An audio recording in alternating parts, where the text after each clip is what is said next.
Graham, good to see you again. Look, I suppose the best place to start is reflections on Saturday. What a game and occasion it was for you as a team, as a football club. How has it been amongst the group? I suspect pretty calm after Saturday. Yeah, I think the players know it was a good performance, great result, big game for the whole club. Everyone connected to us, so I think the way they performed, they know they played well. That's the biggest thing. I think we've got an honest group of players, and if we let ourselves down, I think we take it on board, as in the week before. But I think they understood that they played really well. But they also understood the challenge we had certainly at the start of the game to make sure we kept it at 0-0. Yeah. Saw through that period of pressure, and then we've just fed back over. Today actually. Just a little bit more detail about in contrast to what we'd shown the week before, the basics really that give you the time or give you the opportunity to then go and score the goals we did, play the way we did, and there's a process in a game that you have to earn the right, and we certainly earned the right in doing the basics well. As a manager, do you enjoy watching that game back when your team has played like it has done? I do, yeah. I think it's a big driver for me really in how we coach the team, how we want them to play. It's a team that I want to look at and think, yeah, I'd like to play in that team. It's a basic sort of level of gauging, what I expect my team to play like. So when I do watch it back the day after and analyse it properly and go through clips and stuff, you see some things that you've tried to correct during the week that have been started in the preparation in pre-season, and you see the patterns of play or little bits you've spoke to individuals about and they take it on board. All these little things come through in games, and sometimes you don't get the result, but you still see the progress that they're making. But when you win a big game as well and you're successful, it just makes it even better. So, and that's why we want to feed it back to the players, because I think it's always important for everybody to see good things and feel good about themselves. So we're quite big on that, feeding it back to the players and the staff, because when we watch it back as well, we're thinking we've got a good team here and good individuals. So yeah, it's been a good week so far, but obviously the next big challenge is right on the horizon. Is it even more pleasing when you've maybe had to make changes due to injury and bring Ibu into the back three and Tariq plays at left wing back, and they've played so well in those positions, and that squad rotation, squad depth is very clear to see that it's working? Yeah, I think the players deserve immense credit for how they've took that on. Absolutely immense, because I know we've spoke about it and we spoke to the players about it right in the start of pre-season. So to get the validation of results where they've all played a part, I don't think there's one player in that squad that hasn't won a game this season, which is brilliant. Starting the game, I mean, I think that's it builds up a togetherness and a belief in each other and an unselfishness, and that's what they're being. They're being really unselfish. They're understanding that there's something bigger than any individual, and only by thinking about it that way will we potentially have any success. But there's a lot of discipline and about your emotions around that for players, because the natural disappointment of not playing, I understand that, and I've had a conversation with a player today. I'm not expecting players to forget their drive to play every single week, but if they can balance it up with an understanding of what we're trying to do long term and how it will benefit everybody, I think it can work. So I think honestly, I'm proud of that part of what the players have done more than anything else, because there's a real selflessness, like I've said, about their work.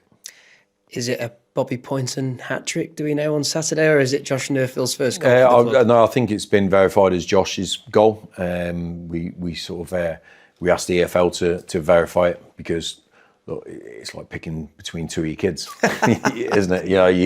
You've given it to one but taken it off another. Yeah. So I think it had to be an independent sort of adjudication. So, but they've given it to Josh Nerfield. So look, I think Bobby will be fine. I'm sure it won't be the last goal he scores. And I think it's great for Josh to get off the mark because he's deserved it with his performances. And we want as many goal threats throughout the squad, and certainly in any starting 11, the positions I'm talking about, we want as many goal threats from across the pitch. So it's another goal from a different position for us. But they both played a massive part in a great win. Yeah. I wanted to ask you about one player who we've already mentioned, Tariq Wright. His performance on Saturday has come in for quite a lot of positive attention from the fan base. Just wondered what you made of his performance as manager, and particularly what he did in that left wing back role. I think it was his most consistent performance. I think he's had other games where he's had really good spells. But I think that from start to finish was his complete performance that he's played. I think the combinations of those players on that side with Bobby, you're talking about a fullback and two wingers really. Yeah. In Bobby, Tariq, and Ibi, and there's loads of movement, loads of combinations, and I thought it helped Tariq, and I think they've got. I think all the players have got real good connections because the amount of work we do analysis-wise. But I think I know what Tariq's abilities are. I know what he's capable of. It's just he's been really unfortunate with injuries, and it's always just broken his run really, and his ability to be consistent. So hopefully, with how we're going to manage the squad, that we give all the players the opportunity to stay fit, to be able to build up that consistency. And it might be missing a game in between, but when they play, they've still got that consistent level of performance. But I believe Tariq's one of many good players with great potential in our squad who definitely have the attributes to play and win at this level, at least, without a shadow of a doubt. And on that point, Graham, I mean, you've always been very clear about the quality within this group, but now we've got a good chunk of games under the belt, so to speak, through this season, and some of the teams that you've faced and beaten, teams that coming into the campaign were fancied opposition, not least Saturday against Huddersfield Town. Do you sense any change in the self-belief of this team, of what they can achieve, or was that always there from the start? Are those wins furthering their own belief and confidence? I think they will. I think it's important to have positive thoughts and think well of yourself, but I think you can't delude yourself if you lose 10 on trot and you're still saying you're the best team and this, that, the other, then you're delusional. You have to improve. But I think it's important that you have a starting base of a positive mindset and a positive belief in yourself and your teammates and the work that you do. So we build that up in pre-season. That's why pre-season is so important, to build up that initial part to really attack the first few games. And then I think the results then sort of validate what you've been doing. And I think we all have that in our jobs, in our work, how you gauge success. And I think in football it's really easy. It's every game you either win or you don't. So it's quite black and white really. And but I think the performance is on top of that. I don't think I would say I don't think we've won a game where we didn't deserve to win. That's what I would say. I think the Stockport was a real tough game, and we could have been further behind at half time. But no one can, including ourselves, can look at our second half performance and didn't think we deserved to win off the back of that. But I don't think we've been particularly lucky in any of the games. I think the players know that they've played well, that they've made it hard for the opponent. They've played their own football at the right times.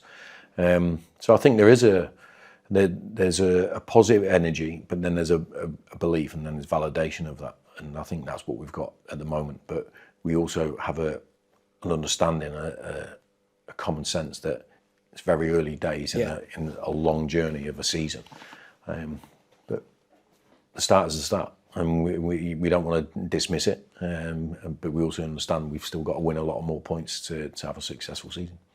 Going into Saturday, personnel-wise, starting with Neil Byrne, I know you said he's been in full training, has he, with you? Is he now in contention for Saturday, potentially? Yeah, potentially. I think we had another behind closed doors game yesterday at the training ground. So, again, Cookie, Lewis Richards, Burner, but we played virtually everyone who didn't play on Saturday for certain parts of the game, just to keep them up to speed, keep them ready to play. So, Berno's one of those guys who played half of the game, same as Lewis, same as Cookie.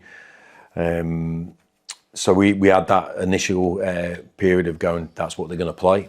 We didn't want to take it forward, and they all got through it really well. So I think I mentioned it before about Neil Byrne. He's such a top pro that his recovery from his injury was going to go pretty quick, and certainly ahead of schedule. As long as the injury healed, his general fitness was going to be top notch because he's a brilliant pro. So he's chomping a bit. He wanted to be involved last weekend, but I just felt it was too early for him. So we'll see how he is again after today's exertions and make the right call, hopefully. And on Curtis Tilt's situation, I know you said that potentially seeing a few more specialists or consultant. Is there any more clarity on? Yeah, he's going to be out for a couple of months. Unfortunately, he's had an operation on his hamstring, so real disappointing for us all, including Tilty, because he made such a positive start. It was a really unfortunate injury, really, in how it happened with the collision with the player. Caught him in a really awkward moment, and he's had a small operation on that, so he'll be out for a couple of months, unfortunately. So it is what it is. And Joe Wright, is that fairly clear? A couple of weeks, did you say? Yeah. He trained part with us today, so that was a positive step. So I think it was a really unusual injury. Like, so when he went to see the consultant, I don't think he'd seen one before of that nature. So it was a bit, I'm not sure what to do with it really. So we're just treating the player how he progresses and how he says things. So how he reports to Bobby, that they're going to take it as that. So he trained, like I say, he part trained today. So we'll see how he progresses. And Alex Patterson took a hefty blow on Saturday. How is he? He's fine. He's not training with us. He's got to go through the concussion protocol. Because he was knocked unconscious for a little period. He's got a sore neck as well, but that was more from the whiplash of getting hit so hard. But the standard protocol's in place. So I saw him jogging around the pitch today.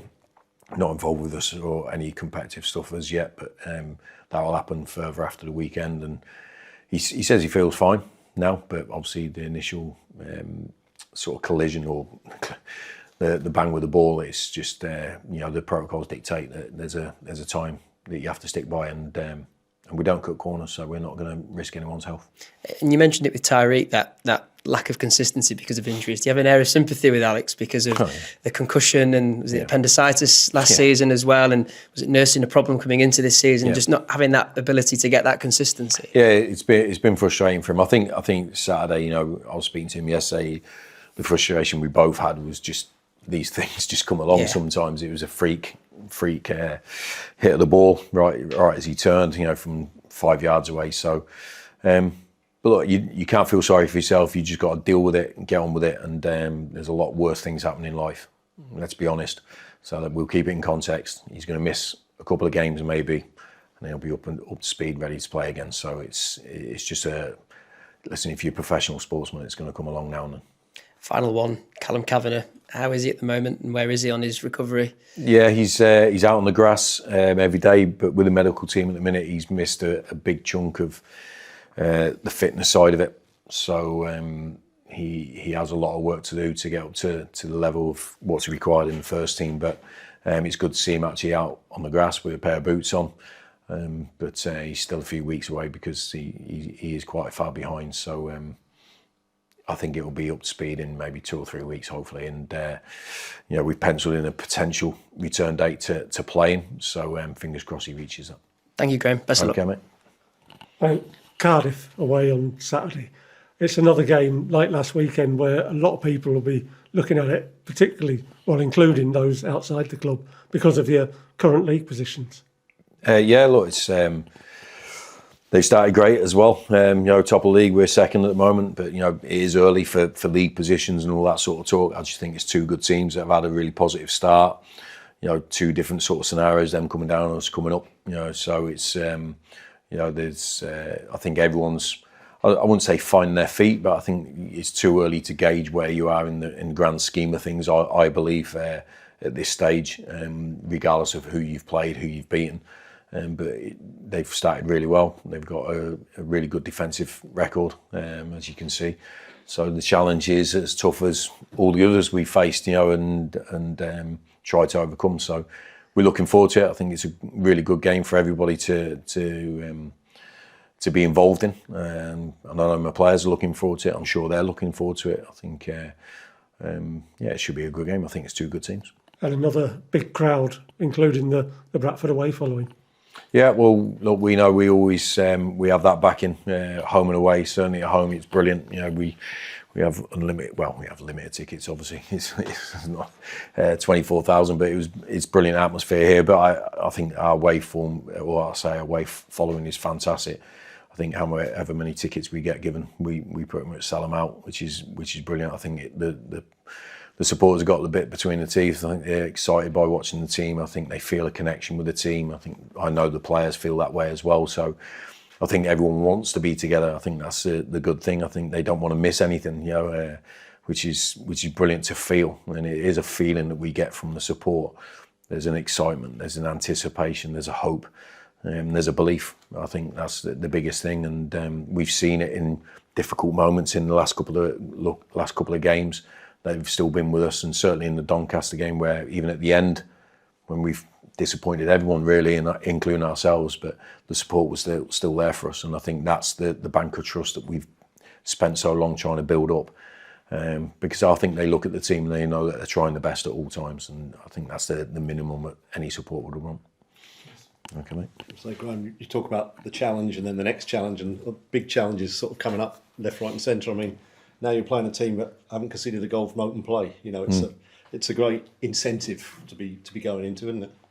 I think the incentive is the different challenges we're getting, like in the unknown challenges that we're sort of facing at the moment. It's not like we've been in this division for years. If you look at last year, we'd have played against many of those teams season after season for the last 3 or 4 years. So you sort of know the challenge that's come in. You still have to prepare for it in the right way, but you sort of understand what's coming your way. But I think at this level, with the new team that we've sort of half got, if you know what I mean, and we've come to this level where there's teams that have come down from divisions above, there's teams that have come up with us, and obviously the teams that have been here for a couple of years, and we're just facing different challenges each week, and enjoying it. I think and sort of engaging in that challenge and being sort of ready for it, whatever comes our way. And I think that's the best mentality I believe a player, and certainly a group of players, can go into a game of football with. No trepidation, a real deep respect for all our opponents, but no trepidation about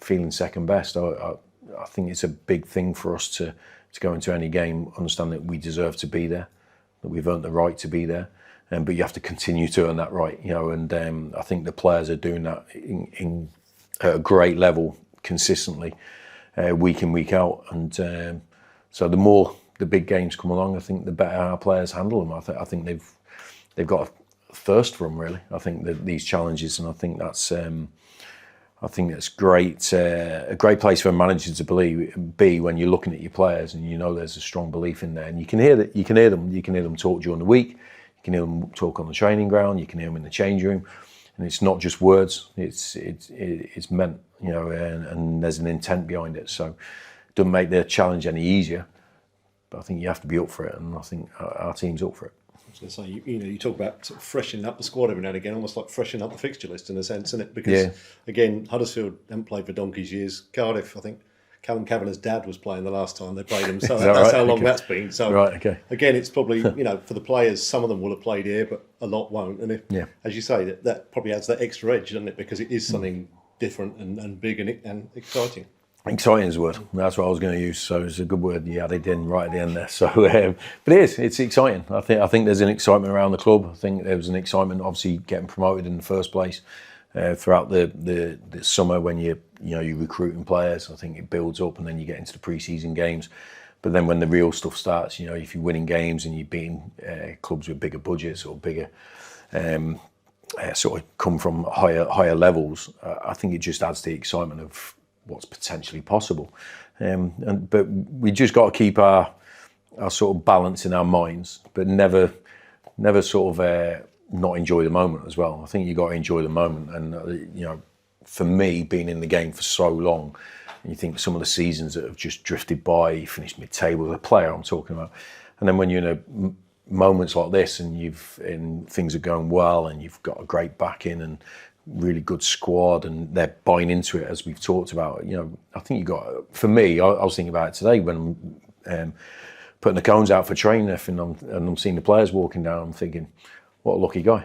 You know what I mean? I'm really enjoying this period, this season, last season, and I don't want to take it for granted, and I don't want the players to do. So I think it's important that we keep that feeling, but understand we're going to take a punch on the nose every now and then.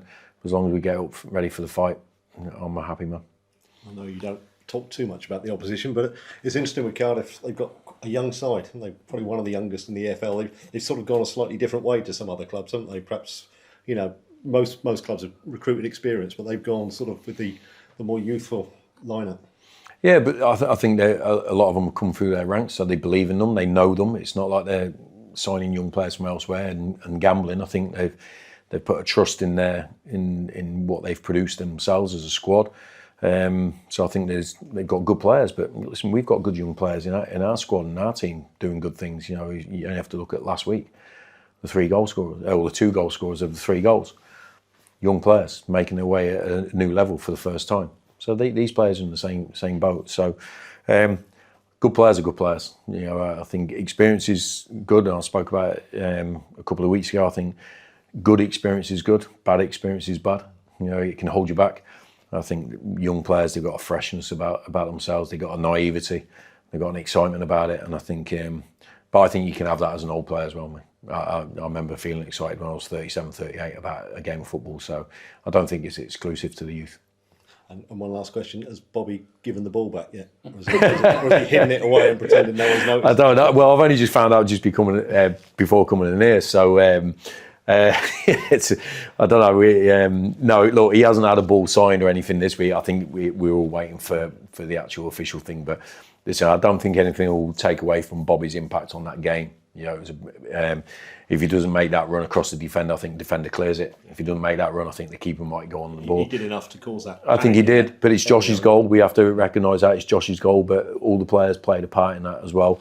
So look, I think when Bobby looks back in 10 years' time, if it wasn't his goal, it wasn't his goal. That's it. He'll still score a lot of goals. He'll still play in loads of games that he feels good, and he wins games, and he loves playing for this club. So I don't think it's going to detract anything. Listen, a hat-trick is special, certainly in a game like that. But some things ain't meant to be, and maybe next time, eh? I think everyone will remember last week, Graham, it was a memorable sort of occasion. You're a close group. Do you think you become even closer? It's even that bit closer even after what happened. So it just. I think the challenges. I think the reaction to challenges bring you closer. So what? Yeah. I think Saturday's performance after the back of the week before, if you put those 2 games together, I think that's what brings us closer. That because when you get hit, you get beat. You don't reach the levels you expect. You don't compete at the levels you expect from each other. Yeah. I think that's when you start to maybe question yourself and question people around you. But then you show that performance the next week. Then you've got good characters around you. You're a good character yourself. Yeah. Spoke to the players before the game. It's your team. Make it what you want it to be. Because there's a thing I think in our lives where we might moan about things that we can actually impact on. Well, just go and change it then, and actually make it what you want it to be. And I think that's what the players did last week. They made this team what they wanted it to be. And I think when you overcome these challenges, you show that improvement, you dig in for each other. I think that's when you come together, really. And there's loads more challenges, and there's still more growth in this team and this feeling. But certainly the signs in pre-season were good. I think it's flown into the results in the league and the cups. I think Jamie touched on it a little bit as well, that your players are playing. You're not playing the badge on the opposing team's shirt. You're not interested in other clubs. You're playing just the numbers of your opponents. You sort of, you look at you beating Luton, you're beating Huddersfield. You're not. The status of other clubs doesn't seem to bother your players. They're just sort of. Well, I think our badge is the most important one. Yeah. Personally, that's what I believe. I think. And that's not disrespecting anyone. I honestly, I love competing against other clubs, and I've competed against loads of clubs loads of times, and I always respect going there and great venues and all that sort of thing. but I've never took away the affection or the feeling I have from my own club and my own teammates and my own manager or fans or anything like that. I think you have to have that. And what I see from the players, they're proud of being in Bradford's team, being a part of Bradford's team, being a part of Bradford's history, and making good memories for people. I think that's the most important thing. But it's you can. I just. My reference point for a lot of how I do things is my own playing career and everything. And if I had a manager that talked about the opposition more than me or my team, it peed me off. Yeah. It did. It peed me off, and it made me feel like they didn't believe in us. Yeah. You know what I mean? What we did. And then the ones that always just talked about us and what we could produce, they were the ones where I was like, this is what we're about. And I just want to have that. I want my players to have that feeling that I had. You know, and that's how I try to do things, and I think they have it. Yeah. I think they know that we believe in them. I think they feel that, but I think they believe in each other themselves as well. So it's it's strong, but it's got to be balanced with. It's not a disrespect for the opponent. I'm with you, it's more of a respect for ourselves more than anything else. You spoke about the group you've got, obviously good players, but that selflessness in them, that's something that you seem particularly proud of.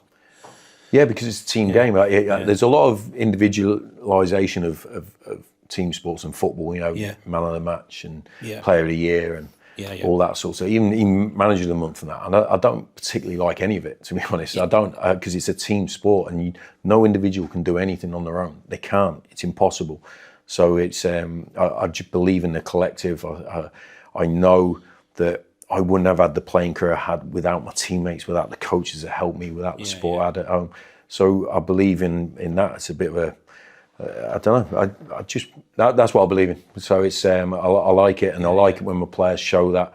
I like it when they're better than I was at it. You know what I mean? That gives me great enjoyment. That they're better people than me in certain moments. I like that. I try to be a better person every day. I want them to be better people every day, and I think it goes a long way when you have tough moments. I think that's when it breaks down to the character of the person, the character of the team, and I think we've shown a lot of those things over a good period of time, and I think we're doing that as a club. I think the supporters have shown that as well. So hopefully that will continue for a long time. I was going to ask you finally, when do you sort of look at league tables? Because it can be sort of dangerous at this time. When do you seriously sort of think 46 games? Is that all right? Good answer. So look, it's points tallies. The most important thing is points tallies and everything. And the biggest thing, if you want to achieve, you've got to keep adding to your tally. So break it down to the basics. Honestly, people. I had a go at my missus on the way home last week because she started talking about games, you know what I mean, on the way home. And it was like, I think 25-5. I went, don't you dare. Don't you dare. And it got to 2 minutes past 5. She goes, can I tell you them now? I went, as long as they're all finished. And that was it. So it's just that. I think it's self-torture, isn't it? You know, looking at this, it could be this, it could be that. And I know that as football supporters, people do it. Ryan Sparks does it. You know, Ryan does it all the time. And I'm saying you're driving yourself mad. You know what I mean? But so I just keep my life in with. If my team wins, you've got to. what else do I have to worry about?